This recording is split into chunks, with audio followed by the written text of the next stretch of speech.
Okay, it's almost midnight, 11:55 on Tuesday, July 14th, going into the 15th. I'm waiting for the minutes to roll over to see if I get paid.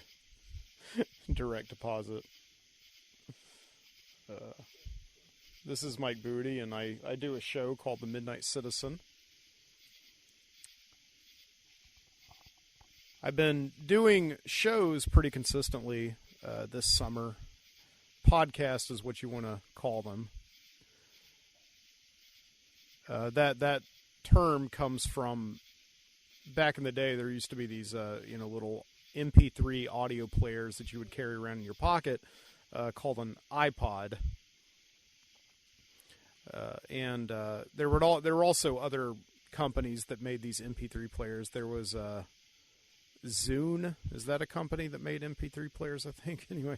Like a lot of companies were making these things, but Apple was making the iPod. That was the big one that was marketed really well, and that everybody had an iPod and a video iPod, and I had an iPod.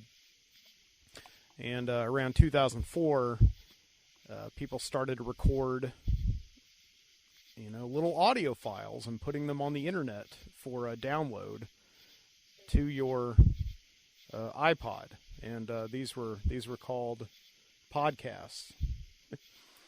But of course, there are no iPods anymore. There are no video iPods anymore. Everything is on phones or computers. I mean, there's a million and one ways right now to get an MP3 player.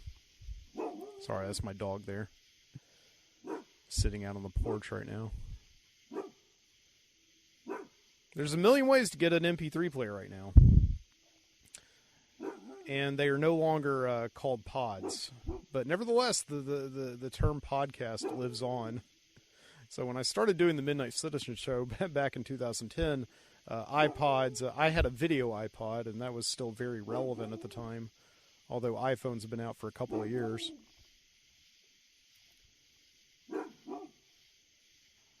And in the 10 years since I've been doing the show, they've very much been phased out. But here I am, still doing a podcast. I would prefer to just call it a damn fine show.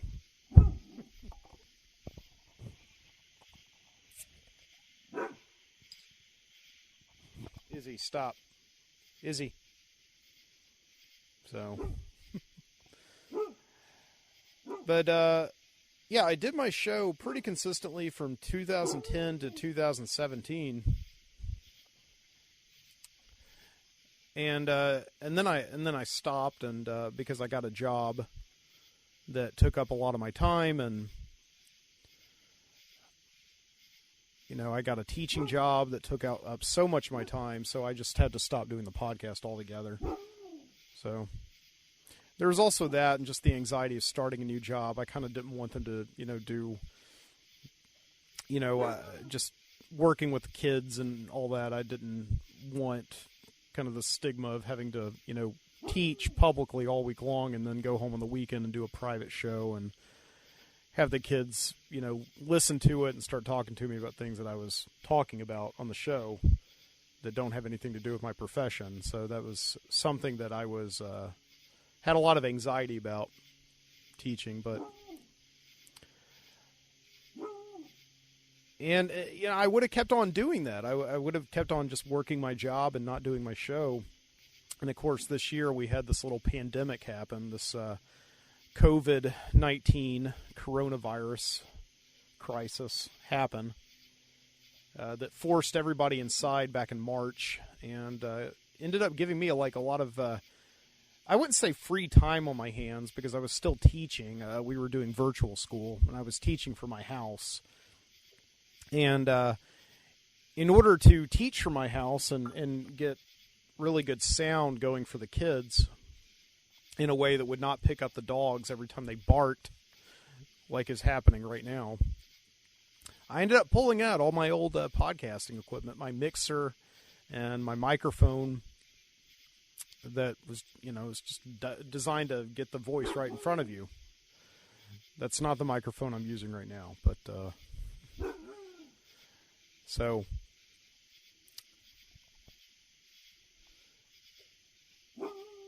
yeah, I ended up getting out all that podcasting equipment and using it to teach my classes. And I decided that now that I'm just here and I've got all I have to do is hit record, I just started recording podcast again. So that was about a month and a half ago. And I've recorded, I think, 5 shows so far this year. And I've taken the last couple of weeks off, not because I wanted to, but just because circumstances dictated that.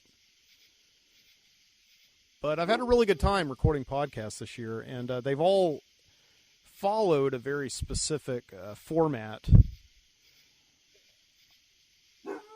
But I thought I'd come out here and just do an old-fashioned show where I just record anything that comes into my mind. I'm not using notes or one thing that teaching is, teaches you to do is it teaches you to be incredibly organized. And so this summer, I've been really meticulously organizing all of my shows. I have not been, as you know, or maybe you don't know, the Midnight Citizen Show it's a night radio kind of show. The kind of show where I come on and I just monologue and talk about things that are on my mind and kind of explore the mysteries of culture and the universe, and not to be too grandiose, but it's not a show that is centered like a lot of podcasts are on like movies or music or any specific topic, true crime.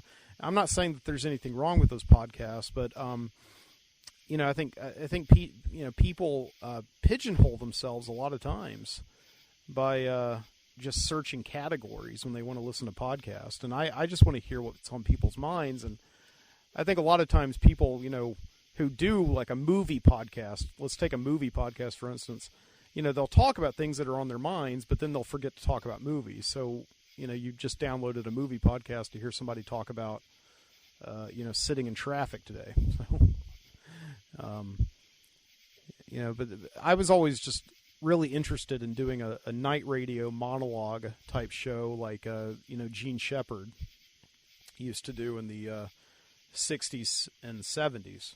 So that was my idea. And so this summer I've been doing these studio shows where I will sit in my studio and I'll sit at a microphone and I'll have notes in front of me that kind of follow just an outline format of everything I'm going to talk about. So that way, if you download my show, I want to be able to guarantee you that I care about the content and I care about your time. I know your time is valuable as a listener. And if I tell you that I'm going to give you a show about these topics, then I'm going to talk about those topics. And so that you can turn on, you can read the show notes, and should you decide to listen to the episode, you know what you're going to get. And you will be surprised by some of the things that I say and some of the topics and all that. But it's not like I'm, bringing you into a universe that you have already mapped out in your brain before you press play. But I want to be able to have an organized list of notes and things. And I also play music so that I can take a break throughout the show, and I play some videos and I do the show live. I've been every episode that I've done this year so far, I've done a live stream of it, so you can watch it on YouTube as I'm actually producing it. And when it's all said and done, I do very, very little post-production because I want to retain as live a feeling as I possibly can. I may bump up the levels on some of the stuff and, something that didn't get mixed right, But other than that, just the content, I will never, ever edit the content, because it taints the nature of the show, which is to capture the thoughts of somebody who is up very, very late at night. So, but I've had a blast doing the show so far this summer, and I thought what I'd do, because I was going to do a show out here on the porch this past Saturday night. So every year my parents, usually around mid-July will go out of town on a vacation. And my wife and I will usually go out of town on vacation too, but this year we just couldn't because of, not even really because of the pandemic. Well, it is because of the pandemic. I mean, the pandemic is still going on. You still have to wear a mask everywhere. And it's just a very, very bummer time to live in, quite honestly. It's just such a drag to live in 2020. But what's even worse, though, is that the pandemic caused my wife to lose a lot of work. And so we're just spending the summer not being able to spend any money. I wouldn't say that we're broke. Yet here I am. It's 5 after midnight, and I'm waiting to see if my paycheck's coming in. It has not yet. So, but yeah, my parents, though, were able to go out of town. I'm very happy for them. So I'm house sitting for them. And they have this nice house that's out in the suburbs. It's got a wonderful porch. I don't have a porch at my apartment in the city. And it overlooks some woods, and I'm able to sit out here at night. It's very humid. I'm going to turn the fan on in a minute, but I've got a fan. And I thought on Saturday night, what would be more fun than just sitting out on a porch in Alabama in the middle of the summer and recording a show and live streaming it. And so it'll be like anybody who tunes in, it'll be like a party here on the porch, a Saturday night porch party. And I brought all of my equipment over here, totally prepared to do a full studio show in the field, And it just failed. There were all these technical problems, and I won't go into it. If you want to see the whole drama unfold, go to my Facebook page, The Midnight Citizen, and you can see all my live videos that I recorded that night. I had some people watching, and they seemed to be kind of disappointed, but I appreciated them understanding that just some things don't work out sometimes. I mean, I worked for about an hour and a half to really try and push through and get it going, and it just wasn't happening. So,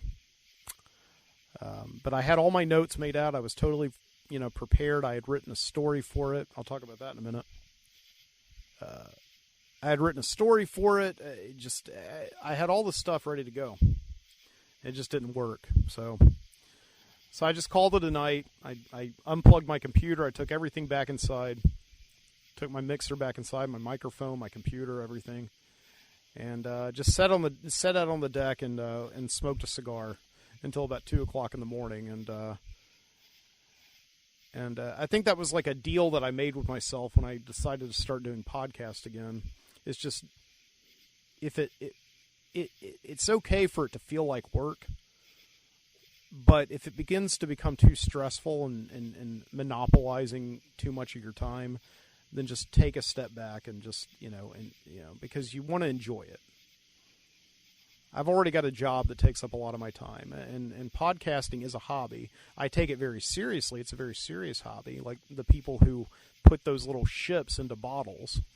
I mean, if I do a podcast, for you to listen to, I want to make sure that it's good. I'm not just doing it for my own vanity. I'm making sure that I have something to say, something for you to consider, interesting topics.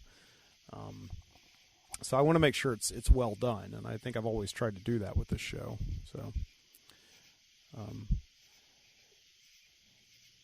So the plan right now is to this Saturday get back to doing podcast again in the studio, starting at 11 o'clock Central Standard Time, and just going. Usually I'll go until about 1:30 or so.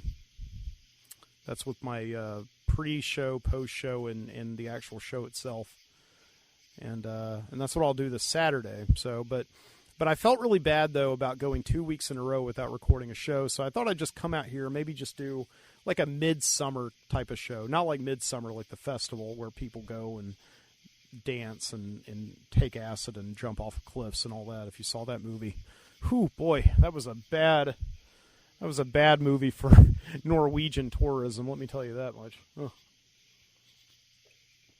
Midsummer, yikes. But I just thought I'd come out here and record some of my thoughts on doing podcasts this summer, explain some of my ideas and what I've been trying to do, and also just talk about a few things. I don't know, some things have happened this week, so, But yeah, welcome to the Midnight Citizen Show from Birmingham, Alabama. This is the Midnight Citizen Show. I'm your host, Mike Booty. And that's the point generally in the show where I would fade up the music and give you that real night radio type show feel. But I don't have that right now, so you'll just have to take my word for it and hear all the crickets and the frogs. Oh. Yeah, but this summer, what I've been trying to do is with my podcast is provide a document of what it's like to live in this truly oddball year of 2020.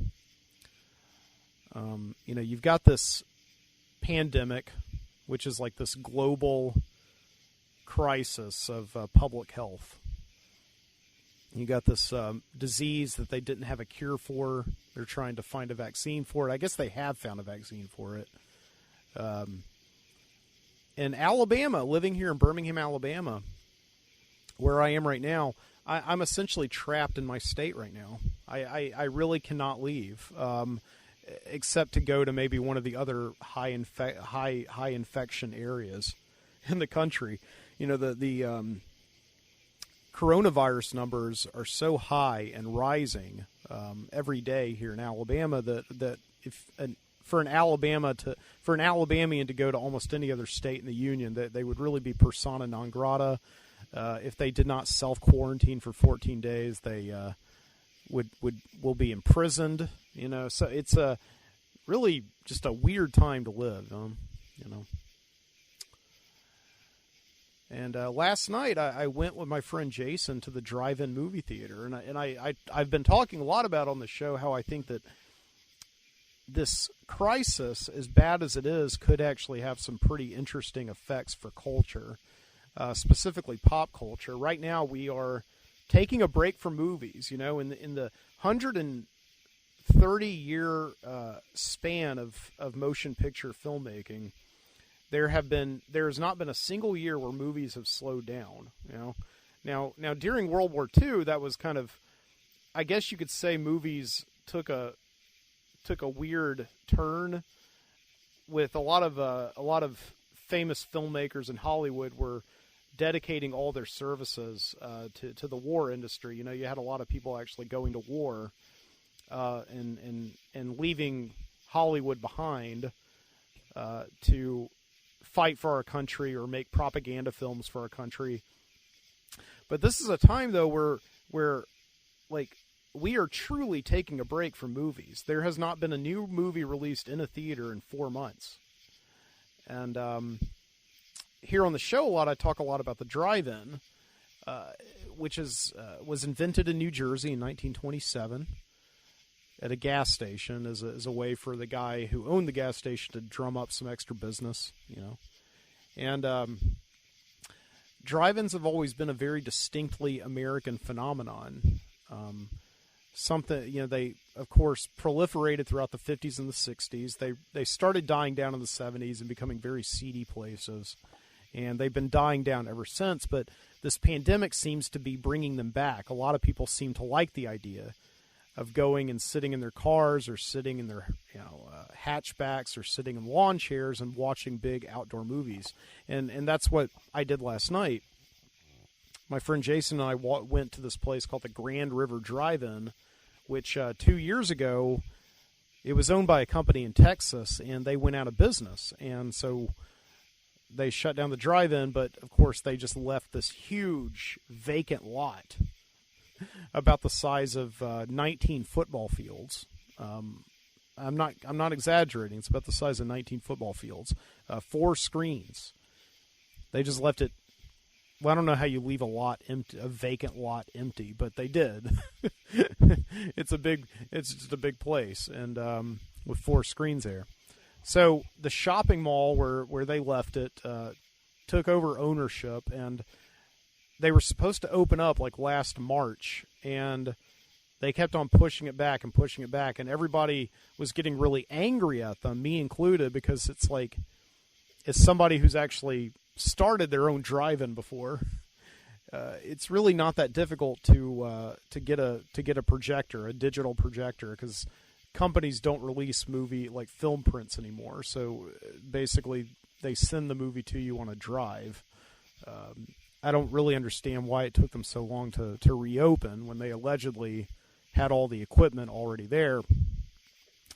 I'm sure there's a lot of stuff that we weren't told, and as companies often do, but yeah, that last year I remember they were supposed to have this big 4th of July opening with movies and fireworks and bands and barbecue, and ends up they had everything. They had all that stuff. They had barbecue, bands, and putt-putt golf, and all this stuff, fireworks.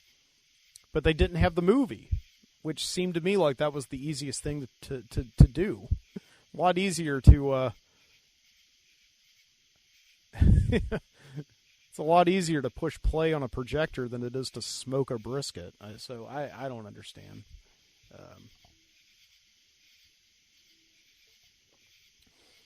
But yeah, my friend Jason and I, we went last night and we saw Jurassic Park, which is a movie that came out 27 years ago.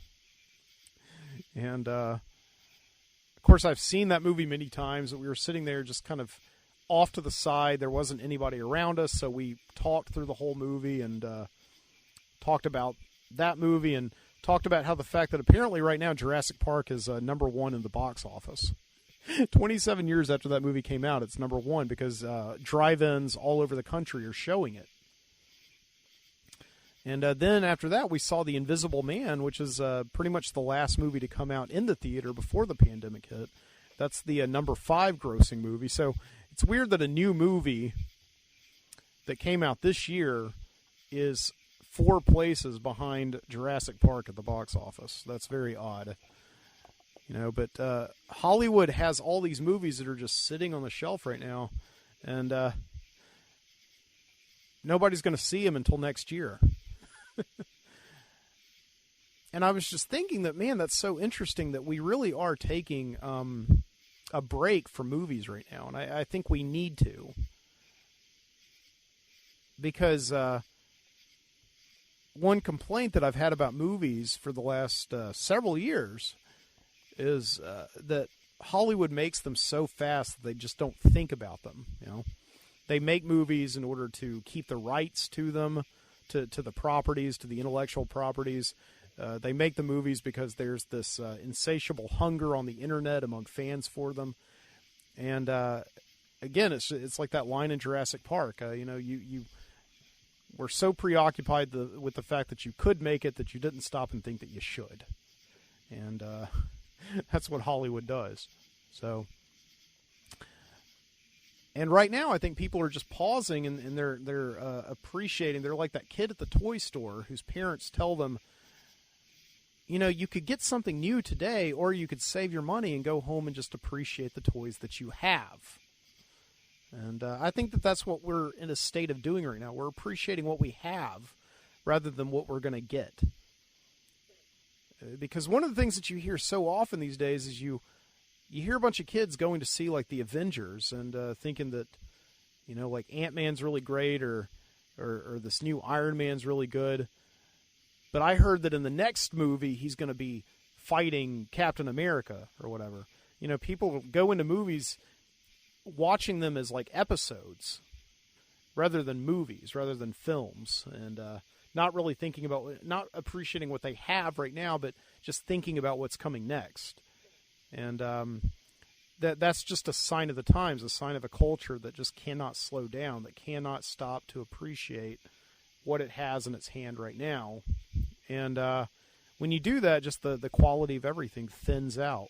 So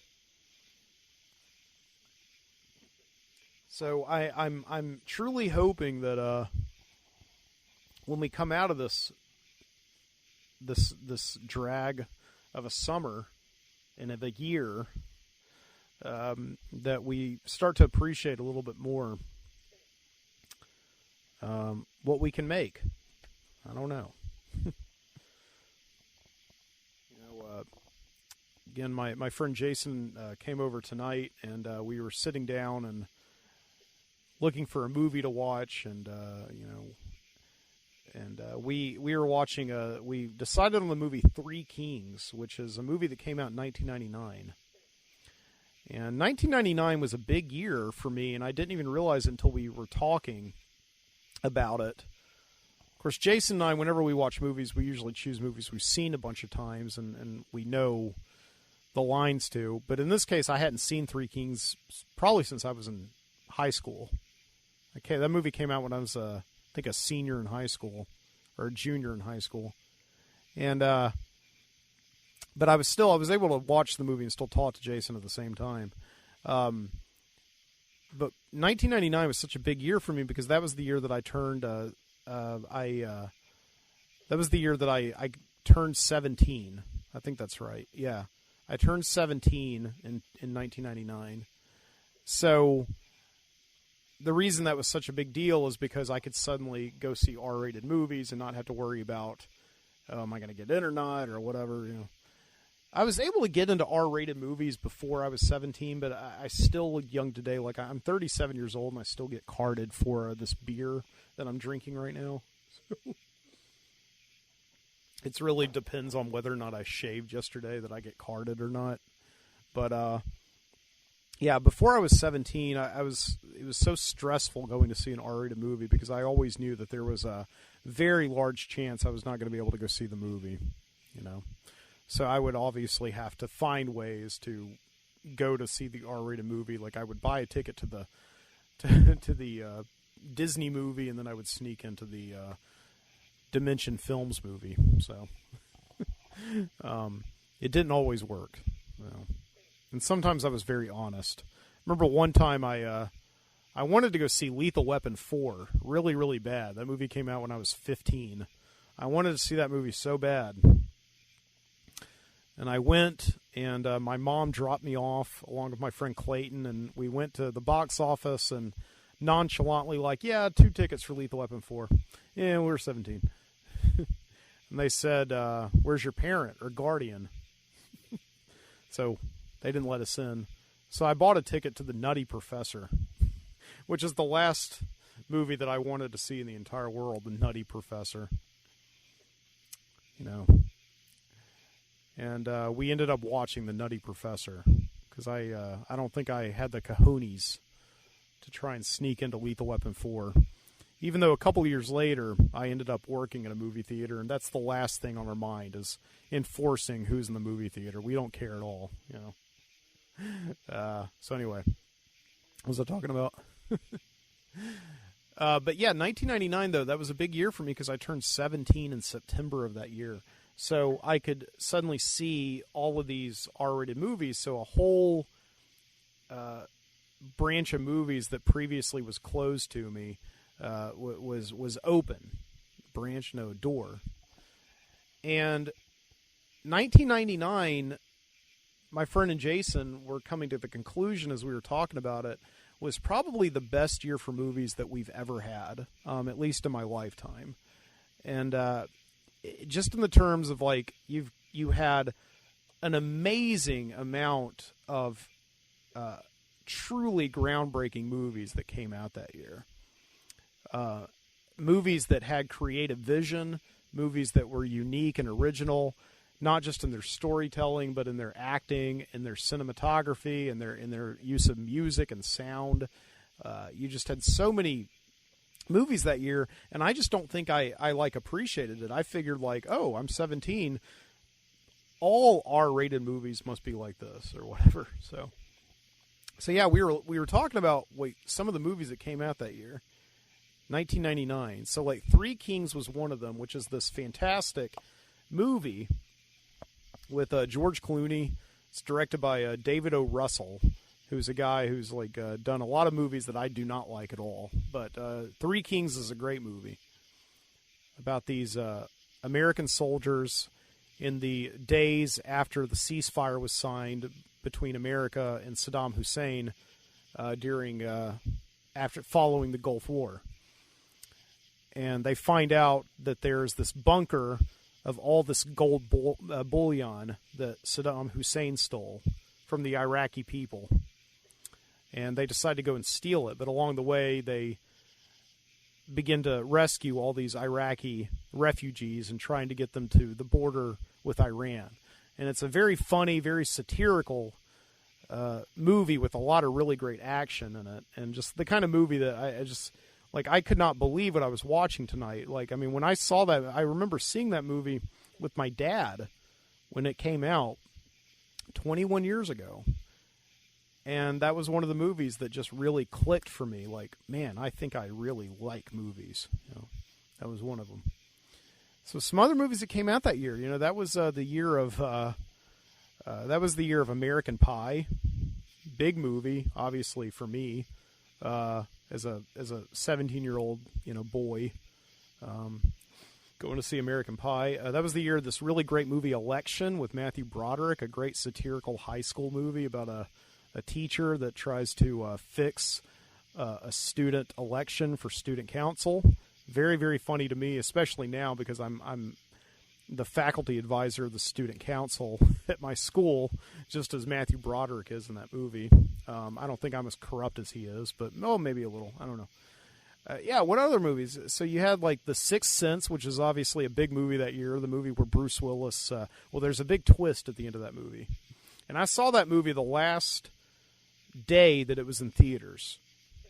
As a matter of fact, that's the theater where I saw the trailer for Three Kings.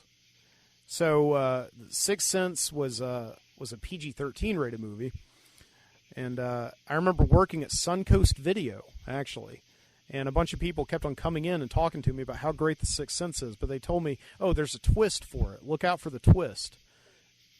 And obviously that's very stupid to say, because as soon as you tell somebody there's a twist in a movie, they're going to start looking for it the second it starts. And 5 minutes into that movie, I was like, damn it, I know what the twist is. And I was right. I was right. It's still a good movie, though, on its own merits, actually. My wife and I watched it a couple of weeks ago, and that was the first time I had seen it since I was in high school. Yeah. It's a great movie. Yeah, what else? What else came out in 1999? The Blair Witch Project, of course. The Blair Witch Project, which that movie just scared the hell out of me, and even now I'm nervous talking about it, looking at the dark, dark woods in front of me. Blair Witch Project was made for something like $100,000, and it made millions at the box office, and of course everybody at school hated it. And there were a lot of people at the school who said it was real, that these kids really did die in the woods, and now there's a company making millions of dollars off of their deaths. But I remember just going to that website, the BlairWitchProject.com, and just poring over it for days and days and just obsessing with that review. Just getting so excited when that movie came out.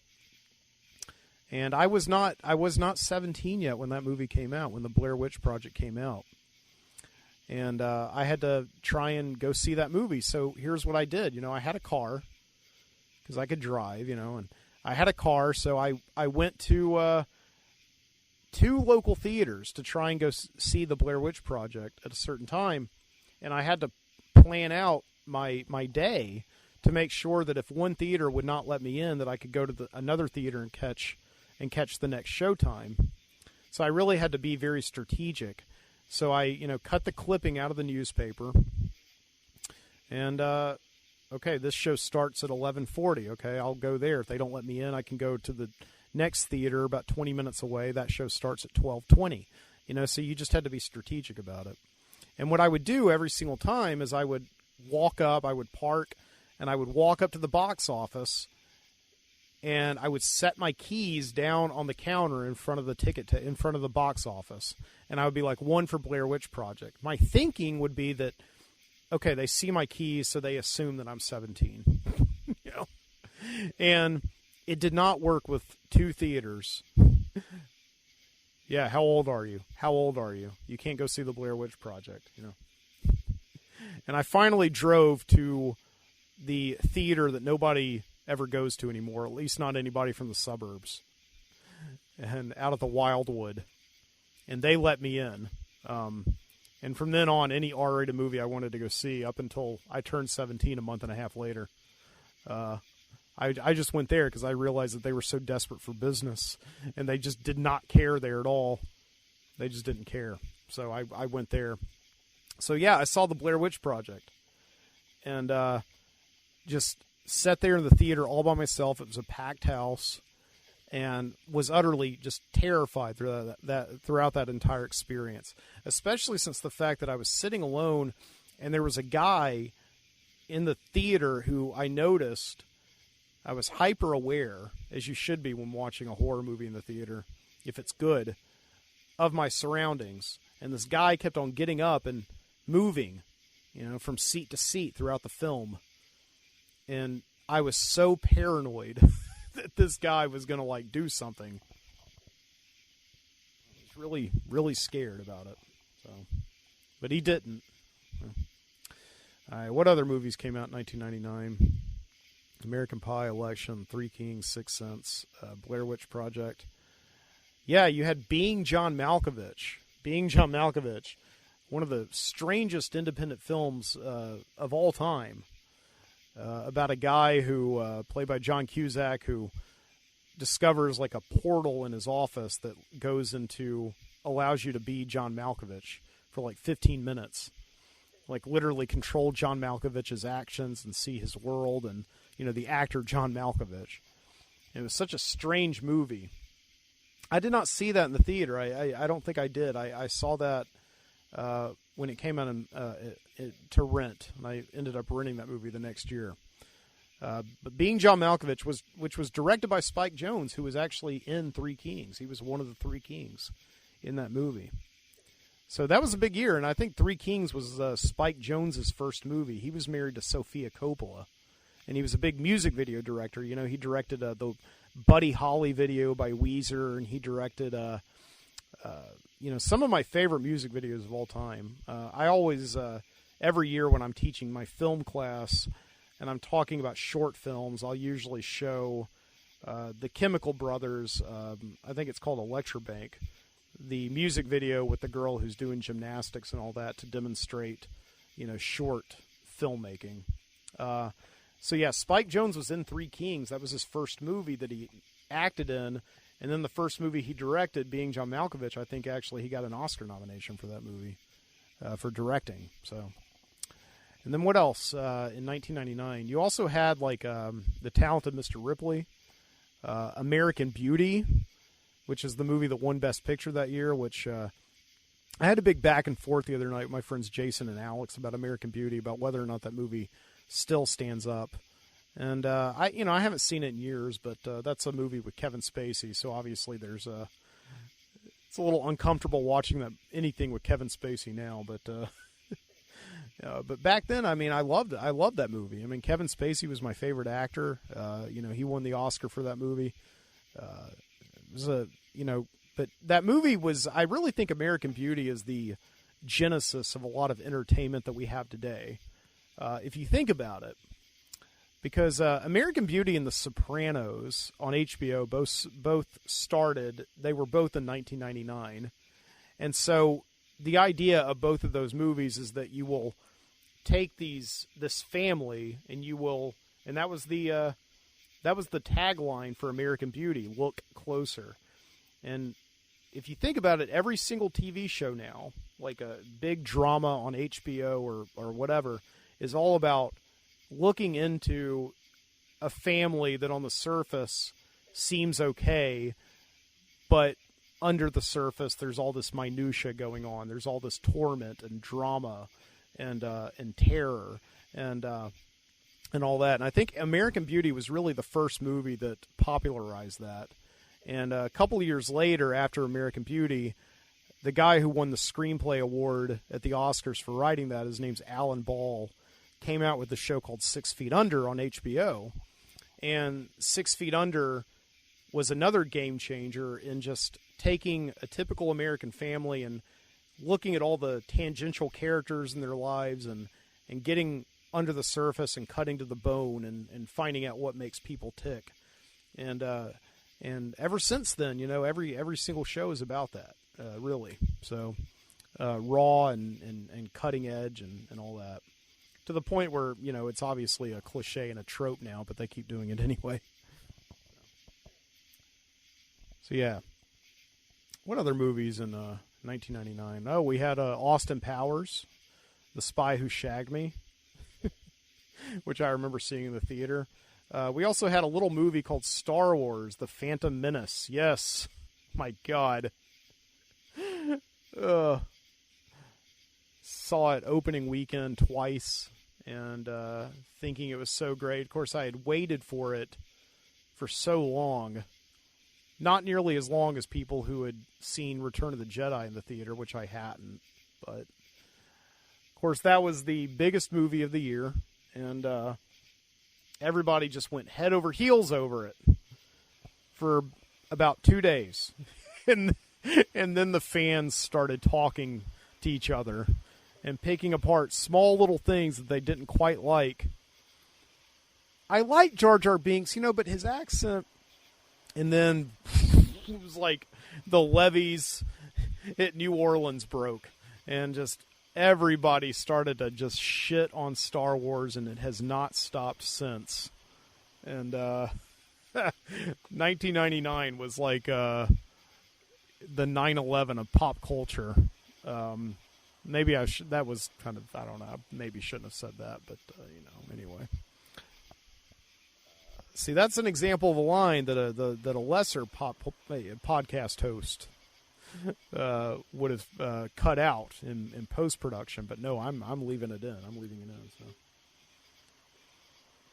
But yeah, 1999 was just such a similar year, and I really did think, having a car and being 17, that every movie that I was going to go see that year was going to be like this. It was just an endless cycle of great movies. And now it's so unlikely that I'm going to go to a movie theater and just be blown away. And I don't think it's because I'm cynical. I don't think it's because I've seen, so many movies in my life that I'm underwhelmed by anything. I'm not at all. I've seen a lot of great movies in the last 5 years. But they are getting fewer and farther between each year. I mean, if you really want to watch anything good these days, you got to go to television. And even television is starting to dry up, honestly. There's, like I said, so many television shows now are just kind of using tropes, recycling tropes from other shows. It's like, oh, yeah, this character is really a homosexual, but he's not telling anybody, and that's adding tension. That's a trope that is constantly on television shows, is that a character is really gay. And it's like, okay. Anyway. So, but I will say today was one of those days where I didn't have anything to do. And I've been teaching summer camp this summer, but this week we've been off. And taking care of the dog and the cats over at my parents' house. I went up to Barnes & Noble today, which is a bookstore that's open right now. You've got to wear your face mask. And I don't like to go out too often unless I absolutely have to, but every year it's a tradition around this time in mid-July to go to Barnes & Noble because they will usually have a 50% off sale of Criterion Blu-rays. So Criterion is this company, and I'm sure I talk about them every summer, but Criterion is this company that releases really great editions of classic, somewhat obscure movies. Occasionally they'll come out with like a big studio movie on Criterion.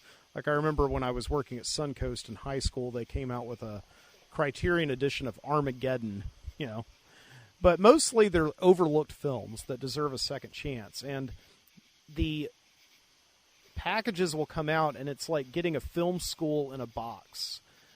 You'll get movies with like great format transfers, remastered. You'll get commentaries and interviews and behind-the-scenes features, and and all that. So I always really enjoy getting the Criterions because it's a way to kind of just pledge my undying devotion to a certain movie that I really like.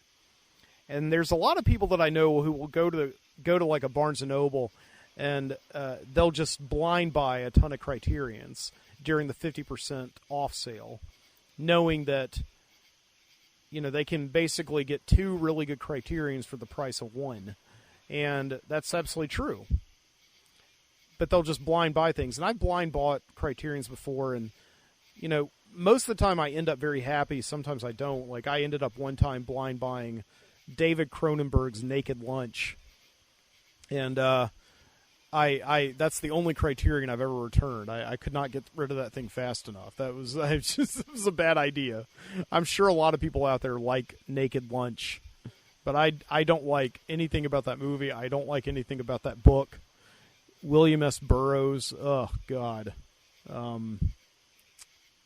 don't know. Maybe I just haven't stopped to appreciate him, but yeah, a lot of people just blind buy things, which is kind of what you're supposed to do with Criterions, because like one thing that Criterion is known for is the packaging and the cover art. They always have really unique cover arts. They don't just put the movie poster on there.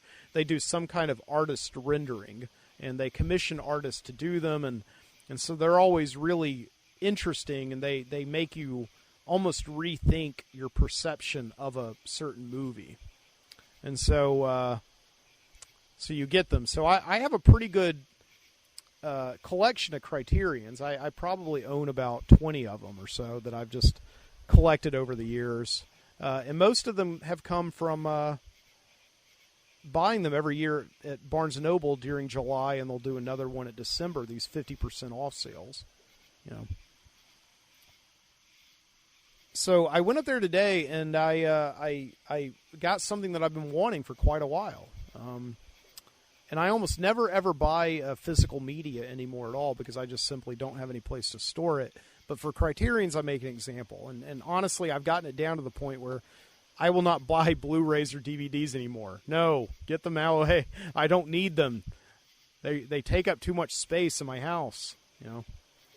So the only 2 pieces of physical media I will get a year, other than books, are a Blu-ray, one during the summer in July, and usually my wife will give me one for Christmas. Like last Christmas, she got me On the Waterfront, you know. So great movie from 1954.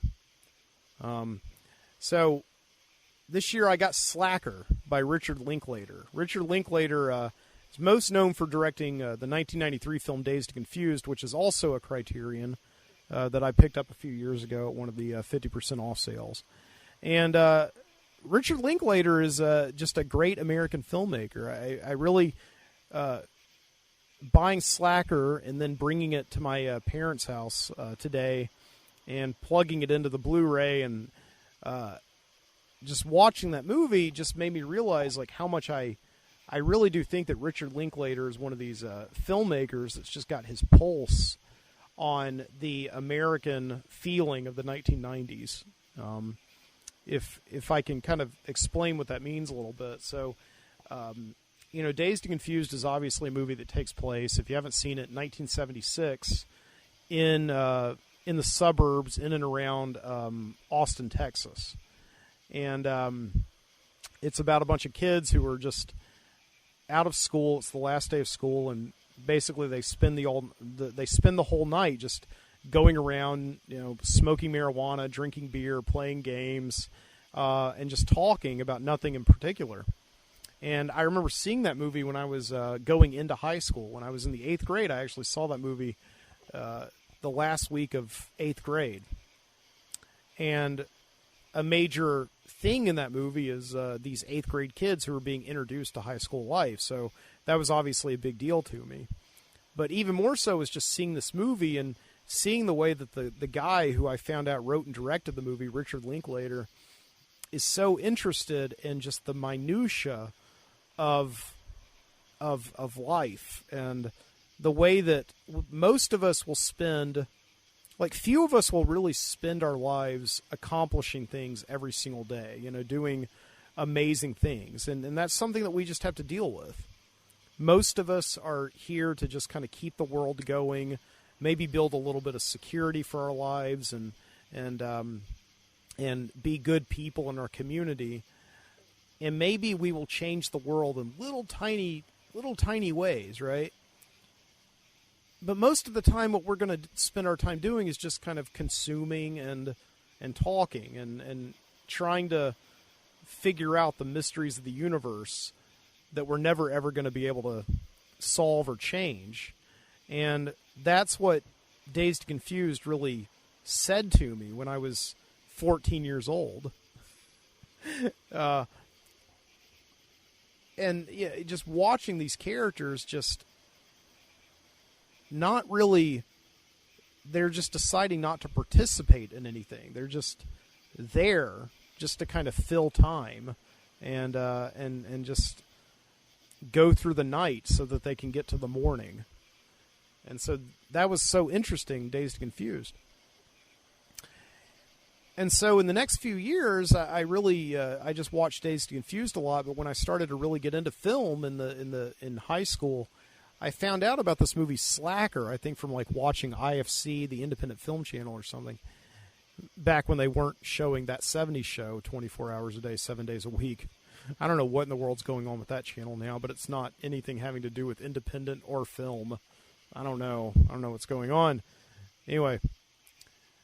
But yeah, so the idea back then is that if you got this movie in your head and you couldn't get it out, you had to go rent it, right? And so there's like 30 billion video rental stores all around town, and they all have different libraries. So if you really wanted to go rent a film, you would obviously start at the one closest to you. And if they didn't have it, then you would go to the second one that was closest to you. And then you would just fan out. And pretty soon you were in freaking Clanton, Alabama. You know? So that's what I did. And I did that more than enough times. I wanted to go find Slacker. And I remember one very hot summer day in the summer of 1999. I really wanted to see Slacker. So I got in my car and I drove to my closest movie gallery. They didn't have it. I drove to Blockbuster. They didn't have it. And then I started just fanning out, you know, kind of the same way I would like try and find a movie theater that would let me in to see an R-rated movie. I would just find any rental store that I would come across. And I think that day I ended up going to something like 10 different Blockbusters and movie galleries. And finally finding Slacker on VHS, you know, and bringing it home and putting it in, and just thinking it was a really good movie. Not as good as Dazed and Confused, because the movie is just about, it's more aimless than Dazed and Confused, and it's not as funny either. It's a lot more meditative and a lot more serious. But it's still fun, and it's still funny, and it's still got really great lines and characters. But watching it today, I just thought, man, this is this guy's best movie. It's so good. And essentially what it is that the movie itself is about an hour and 40 minutes long. And in that hour and 40 minutes, you get 3 to 7 minute snippets of the lives of 100 characters on one particular summer day in Austin, Texas in 1989. And so the movie starts with a guy getting off a bus, played by Richard Linklater, and he's getting into a cab, and he's talking to the cab driver about how he had a dream on a bus about how he was a roadie for Frank Zappa, and he was talking about all these other dreams that he had. You know? And he was saying that, like, he says that his theory of dreams is that it's basically glimpsing into other realities should you have taken different routes. And so, like, he kind of equates it to, like, the Wizard of Oz. Dorothy could take any path down the yellow brick road, and each of those paths would go into separate realities. So any moment that you make a decision in life, you're creating a reality, but those other realities are happening in simultaneous timelines. And so and then Richard Linklater gets out of the cab and he pays the cab driver, and he walks, and then he witnesses a hit and run, and then the camera leaves his character and goes to the life of this guy who, did the hitting. And you find out that he's a guy who, just killed his mother. And he's watching all these home movies of him growing up and his mother teaching him how to ride the tricycle. And then he's arrested. And once he's arrested, somebody who sees him being arrested goes off, and they go into their own reality. So in the whole movie is like that for an hour and 40 minutes. It goes all the way from in the very beginning of the morning to night, and then to morning the next day. And there's no big names in the movie at all. It's just made by all these people who were in the Austin film scene and the acting scene and the music scene in the 1990s. And so just watching this movie the other day, I really don't think that, or today, I don't think that I've ever seen another movie that just so perfectly encapsulates a specific time and a specific feeling. Even though I wasn't there in Austin in 1990, I was alive somewhere in the world. I was living in Moody, Alabama in 1989 and 1990. All the stuff that was taking place there, and that movie really does make you feel the same way I felt in Dazed and Confused. It makes you feel like you were there with your characters, like you are one of these people, just trying to survive this hot day, just going from place to place, and talking about endless things like politics. It's a very Gen X-y movie. They have all these Gen X conversations that Kevin Smith does and Quentin Tarantino does, where the pop culture melds into discussions about philosophy and politics and religion. And there's one moment in the movie where a character wonders if kids watching Scooby-Doo and are just kind of being conditioned by that show because of the way Scooby gets Scooby snacks. They're just being conditioned to do things for minimal and trivial reward, So, and these are the kind of the conversations that you have when you're young and you're in college and you're overeducated and you have a job at a coffee shop and you feel like your mind is worth more than all of the people out there who are driving Lexuses. And it's such a specific feeling that movie really does capture.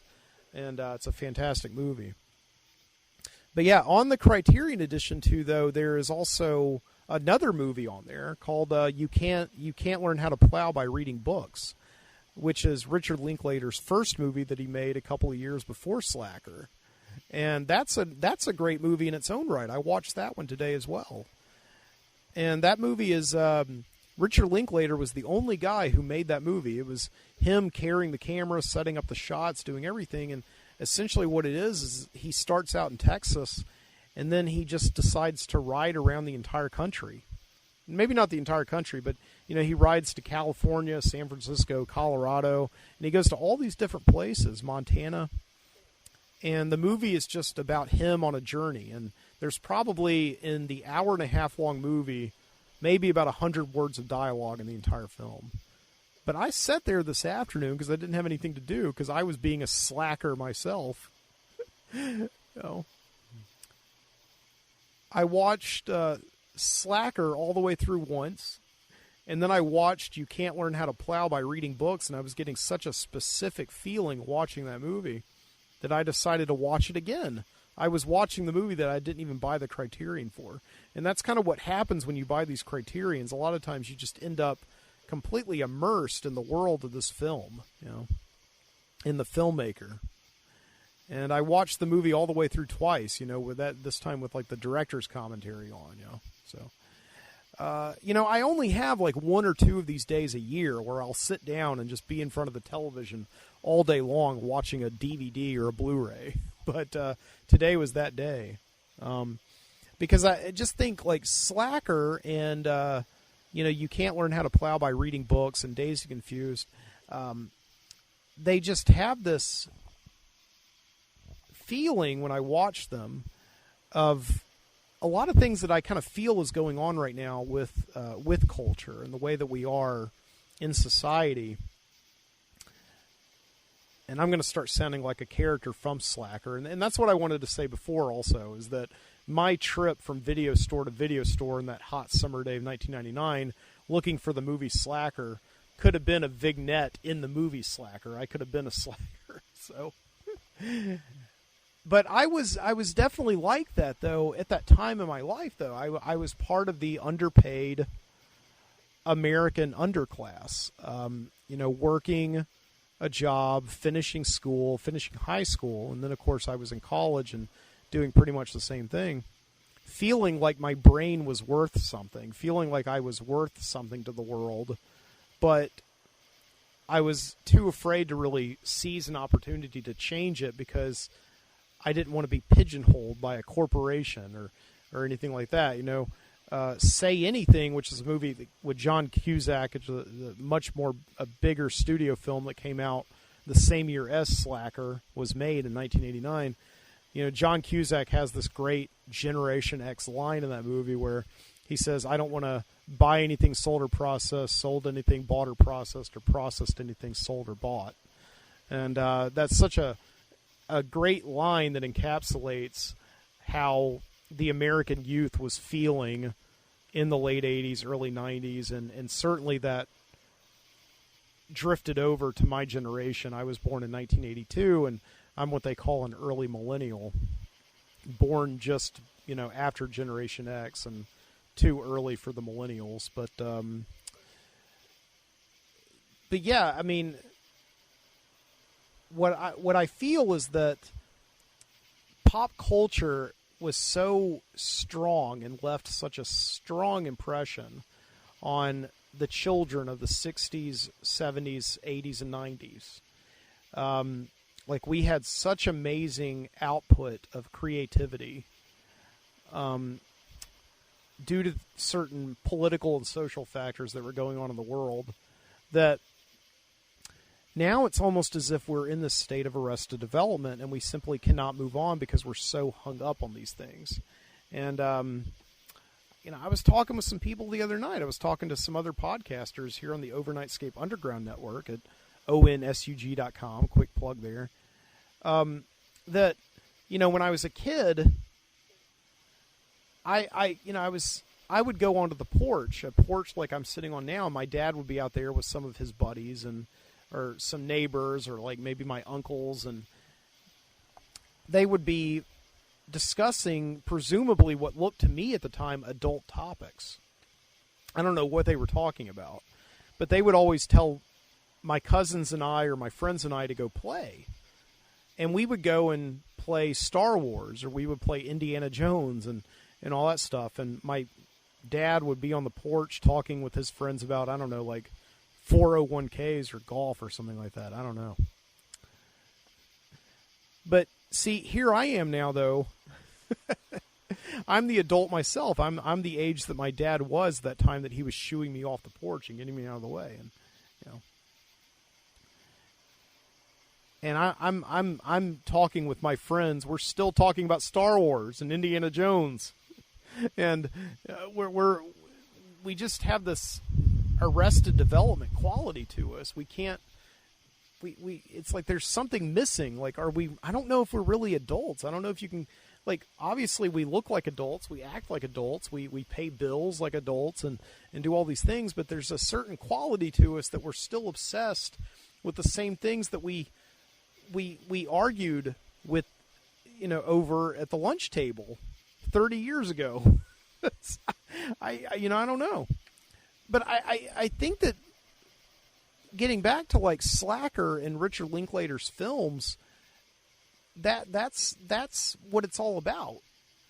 That's what they're all about. They're all about these people who see events and they can't jump in and add their own input or do anything. All they can do is stand back and just observe and offer their thoughts as if their thoughts are the product of their whole human existence. And it's not. I mean, if everybody did that, we would be in a heap of trouble as a nation, in a race, the human race, and maybe we already are. So, I think it's no coincidence at all that one of the very first scenes in Slacker is when a woman is hit and killed, and nobody seems to want to do anything about it. One person does go off to call the police, but other people just kind of go around her. Like this lady famously jogs up to the dead woman lying in the street, and she just continues to jog. She doesn't stop. She doesn't check and see if the woman's okay, anything like that. And then this businessman stops, and rather than get out of the car and check on the woman and ask if anybody saw a license plate or is calling the cops, he gives his card and starts to hit on the woman who's jogging. And that's just such a good allegory for where a lot of human culture has been for the last 30 years, is that we're non-participants. We see things happening, but we don't want to jump in there and offer our input. We'd rather let somebody else somewhere in the universe solve the problem. And that may be a little bit nihilistic and cynical, but I think that, you kind of have to face facts. I mean, we live in a very nihilistic and cynical time. We have to acknowledge that before we can kind of jump in and solve problems. I don't know. Talking. So yeah, this is going to be a short episode tonight. I've been talking for about an hour and 6 minutes, and drinking my Yingling here out on the porch on a Birmingham Tuesday night, now Wednesday morning. And all I want to say is that I hope you've been enjoying my show, which is again, I my thoughts on that show are the output. They are the product. But I hope they offer something to the universe. I don't know. I think anything that you could do that's creative, that kind of puts things together. I'm not necessarily saying my show is incredibly creative because it's me talking, but by structuring it somewhat and trying to think about the topics and themes and all that, I do try to. I think that is a creative endeavor to do a podcast or an internet radio show or whatever you want to call it. And this summer, another thing I've been doing is I've been writing a bunch of short fiction. I haven't necessarily been acknowledging it as short fiction on the show because I don't want to quite take you out of it. But I created this town called Viscaga, Alabama, which is kind of based loosely on a bunch of small towns that are within about 30 miles driving distance of Birmingham that I've been to and I frequently visit.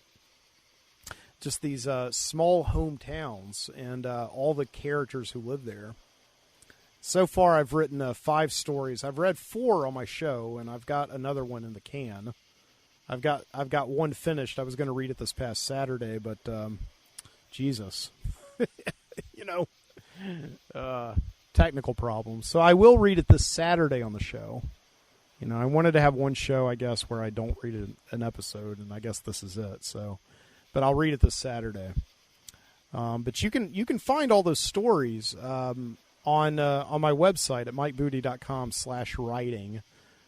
Tales from Viscaga, Alabama, and I put a lot of effort into all of those, and I think they may not change the world, but I think again anything that you can do that requires creativity and thought in some way, is good for the universe. I don't know. So anyway, I'm going to end it there. I hope you have a wonderful, wonderful week, and this is Tuesday. I will see you on Saturday night for another podcast, okay? If all goes well, this will be released Wednesday night, July 15th, and I will also have money in my bank account, okay? Keep your eyes open.